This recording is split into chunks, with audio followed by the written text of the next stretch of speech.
And so it happens too quickly.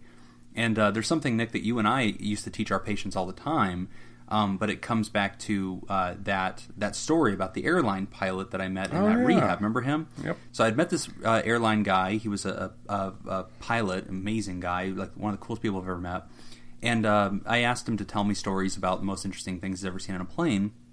And he told me a story that once he was flying over the Gulf of Mexico in the middle of the night, pitch black, up and down, can't see anything.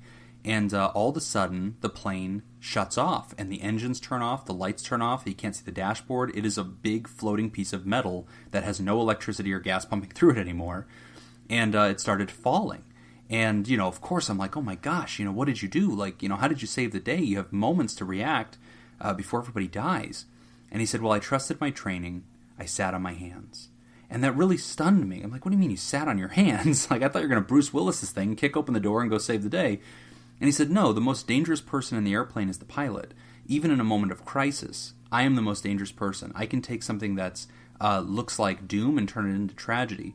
So he said he sat on his hands, thought through the problem, and then carefully started flicking switches and turning knobs and trying ideas out. It didn't work, and then he sat on his hands, thought about it again, did it again. Eventually it came back on.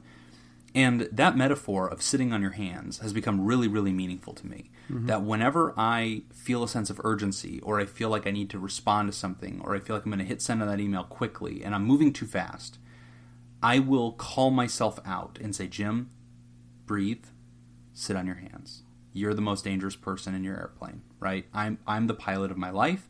I'm the most dangerous person in my life. So if I get ahead of myself and I start going too quickly on projects, on tasks, on life decisions, I alone have the ability to sabotage this and bring it down to the ground. And so that's kind of one of the things that I'll bring to the writer is I really have come to live by that advice of sitting on my hands when I'm faced with things moving at breakneck speeds, or I feel like I'm in crisis. When the lights go off in my airplane and I'm scared, or there's something going on, I really recommend that that's the moment you sit on your hands. That trust your training, because you are the most dangerous person in your airplane, and overreaction or making impulsive or quick choices or saying flippant things, man, that'll hurt you. That'll come back to bite you really fast. Yeah. I can't necessarily relate to the part about speaking something, because I tend to speak very slowly. Yeah, you're deliberate. You're a very deliberate person. I'm very deliberate, but I do definitely understand the whole concept of having 10,000 things going on in your mind at one time. Mm-hmm. When one person asks me a question, it is insane. I saw this post on, I think it was Instagram. Somebody posted something and it was a meme and it said, "My mind is like my web browser, where I've got 10 pages open and I can't seem to figure out where the music is coming from." And that's kind of like how my mind is too. Like there's 10,000 different things happening, and I have to, sometimes I think I come off maybe a little slow in my communication, because in my mind, the sentence that I'm speaking right now, I have already said in my mind 8 times, and I picked the best way to say it. Right. And I have to do that. And I can't do it. It doesn't come natural for me. I see. I have to slowly think this thing through, and I end up stumbling over my words a lot, which is why I don't ever have big plans of being somebody who's going to give great speeches. I shouldn't even be on a podcast.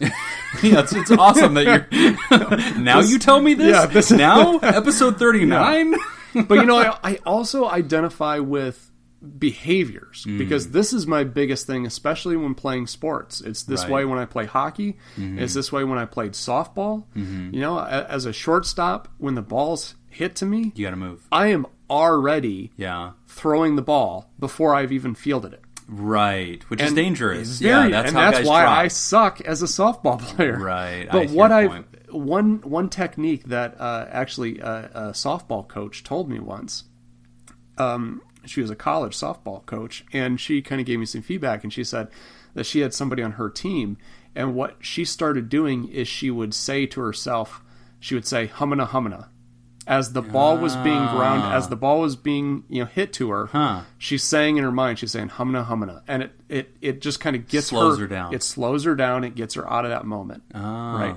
So she can it. field the ball first, then she can throw it. She can step, throw, and just do that thing. That's great. And so actually I really agree with that, because again, I think what we're both identifying is there is speaking too quickly, but then it also tends to be a pattern, right? It's not just a speaking too quickly, it's also a thinking too quickly. Right. And that's how we get, trip on our own shoelaces, so to speak. Exactly. And I kind of relate to the writer in that very strict sense of the literal interpretation of what she's saying, where she's saying, hey, I speak and then regret what I just said. Man, I am the exact opposite of you in that way. I am not deliberate. I've always really enjoyed you for that. It's funny because the people that I like the most in life are the opposite of me in that way. You're like that. Eddie's like that. You're both very deliberate people. I remember Eddie was my college roommate, and I remember the first year thinking, I like him so much. I wish I was him, because I regret 80% of what I say. Like, he says 80% less than me, but he regrets so much less, and it's so good. But like, I empathize with what the writer says on this, and I'll say that for me in workplace environments where I've had regrets at the end of the day and wished I had said something differently, or I caused trouble that I didn't need to cause because I was kind of flippant with the mouth and things. One trick that I've adapted into my world that might be helpful for you is I open up a notepad on my phone, and based on what's going on around me and what my first thoughts are, I scribble that stuff down. And so like I will like jot little notes to myself, like little bullet points about what's going on, instead of speaking it to somebody. And then I'll come back to that when it's time to speak. That way my economy of words goes down a little bit. And I kind of have this storage bin where I'm metabolizing it, right? I'm still languaging it. I'm getting it out of my brain at, a little bit closer to the speed that I want to. But at least I am not putting it out there in the universe. There's no consequences for it. Or I'll do like a voice memo, and I'll go out to my car for a second, or I'll just walk and talk to myself, and I'll do something like that. So that might be one way to kind of create a screen. That way your stuff doesn't get out there. And coming back to that concept of economy of words, one thing that I think is really important for people like us who tend to be chatty Cathys, we have to consider that the more we speak, the less value there is in what we say. Right? It's supply and demand. Yeah. And so we have to kind of dial it down in order to still have value. When I work with new therapists, that's one of the points that I make too. I use a boxing analogy. And that there are... I don't, as a therapist, I don't want to be the type of boxer that throws 100 punches. Lands too. Yeah. That are featherweight. Right? That don't have any kind of impact. I would rather just throw 2 punches and hit it, land them both, and have them be powerful. I think the same way with words. Don't use 100 sentences when 2 will get the job done. Yeah. But the other piece too is like, I get where the writer's coming from in this sense of it almost being a habit, where it's just it's so instinctual, it just happens. So it's the difficult thing, I think, is finding techniques that you have to practice in order to slow things down, because nothing's going to change, or we're always going to continue our same habits. Right. We just have to find some little technique and practice it. And if it doesn't work, that's fine. Then you've just found one way not to do it. You just go to the next one, And I try to remind myself too, when communicating, that or as an administrator, not everything is an emergency. That's one thing I try to remind myself too. When people come and ask me a question, I am perfectly comfortable saying, you know what, give me a couple minutes to think about that. Right. Let me get back to you. Yeah, no, that's very fair. And giving yourself that powwow of saying, you know what, let me circle back to you on that. Another thing that the writer talked about, which it's funny because it reminds me of a clinician that you and I both know. And he's actually in our fantasy football league too. He's also named Jim. He's a really cool guy. But Jim, who used to be a coworker of ours, one of his... He owns this. He totally admits this up front. But he says this is one of his great weaknesses. He's facially reactive. And so he has no poker face. So if you're telling him something that he thinks is stupid, you will be able to tell that he thinks it's dumb.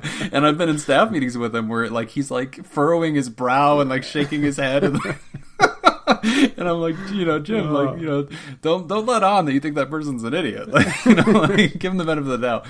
So, like, I think that if you're the kind of person that's sort of very transparent, you very quickly reveal what you're thinking, coming back to that humana thing, or the counting to 10 thing, or getting it in your head that you're going to intentionally fill that space that you would have normally filled with your content with something ritualistic. So I'm going to put in here the first verse to Twinkle Twinkle Little Star before I react, or whatever it is. Okay. Or I'm going to be monitoring my own self. And so one way to do that is listen to a show that you enjoy, so not pod therapy, and watch yourself in the mirror. Get out a vanity mirror, or in your car if you're sitting in the parking lot, like turn the rearview mirror to yourself.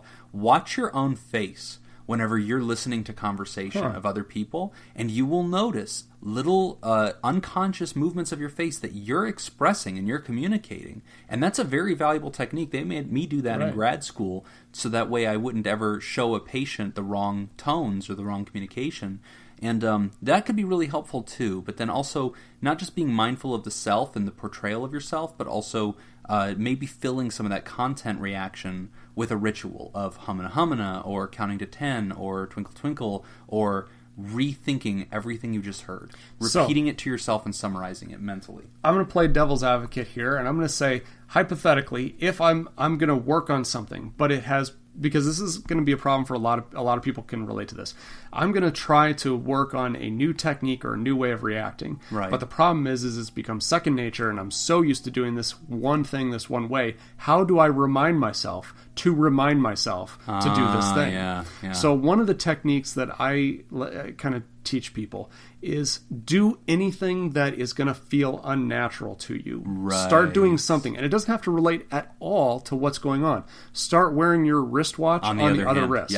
Yep, exactly. Just something like that that's always going to feel uncomfortable to you sets a constant reminder, hey, I'm practicing this thing today. Yes, and so that it's kind of, my dad taught me this trick that whenever you're on long road trips and you're trying not to fall asleep, you take off your shoe.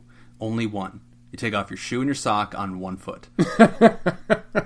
And then you roll on the window or you blow cold air. And it's like, why would you do that? It's unsettling. It's asymmetrical. There is no rhythm. And so you're constantly got the splinter in your mind that something's off. And it reminds you, oh yeah, I'm driving.